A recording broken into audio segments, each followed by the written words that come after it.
நான் சுகீர்தன், இலங்கை தமிழ் சினிமா இயக்குனர். இந்த அந்தோணியோட இயக்குனர் நான் 2 பேரும் தான். அந்தோணி படம் அப்படின்றது எத்தனையோ பேர் கனவு அப்படின்றது உண்மை.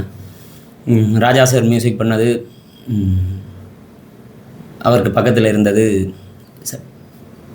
ஒரு அற்புதம் தான். இப்போ மட்டும் அது அற்புதமாகவே இருக்குது. எங்களோட மண்ணை பார்த்து, எங்களோட மனிதர்களை பார்த்து, எங்களோட வாழ்வியலை பார்த்து அவர் மியூசிக் பண்ணது அழகாக வந்திருக்குது. நாங்கள் எல்லாருமே பார்க்கணும். அடுத்தது எங்களோட கலாச்சாரங்கள், எங்களோட வாழ்வியல்கள், எங்களோட ஊர் லொக்கேஷன்ஸ்கள் அழகாக இருக்கிறது எல்லாத்தையுமே புத்தகங்களில் படிச்சிருக்கிறோம், இல்லாட்டிக்கு வேறு பாடல்களில் கேட்டிருக்கிறோம்.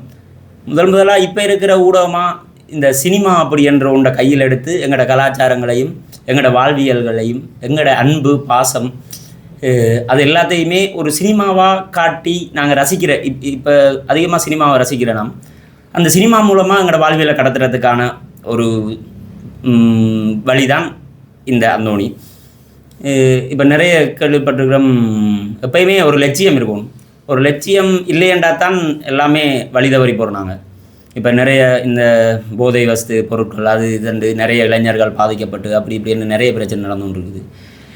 அப்போ ஒரு போராட்டம் இருந்தது, எல்லாருமே வழி தவறாமல் இருந்தவங்க. அப்படி ஒரு நல்ல சினிமாவுக்கு ஒரு லட்சியமாக இப்போ இருக்கிற இளைஞர்கள்ட்ட எல்லார்ட்டையுமே ஒரு லட்சியம் இருக்குமா இருந்தால் அவங்க வழி தவறி போகிறது எல்லாமே குறைஞ்சிரும்.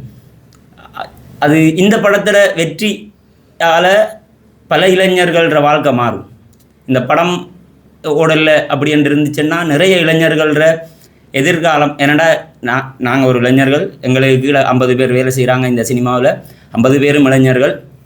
இந்த படம் வெற்றியின் மூலமாக இன்னொரு 500 இளைஞர்கள் எங்களோட படத்துக்குள்ளே வருவாங்க. இனி அடுத்த படத்தில் இன்னொரு 5000 பேர் வருவாங்க. அது எல்லாமே இப்போ இருக்கிற யாழ்ப்பாணம் அப்படின்ற ஒரு மோகத்தில் தாண்டி ஒரு நல்ல சினிமா, எங்களோட கலாச்சாரங்கள், எங்களோட வழிகள், எங்களோட கதைகளை கடத்துறதுக்காக இருக்கும்.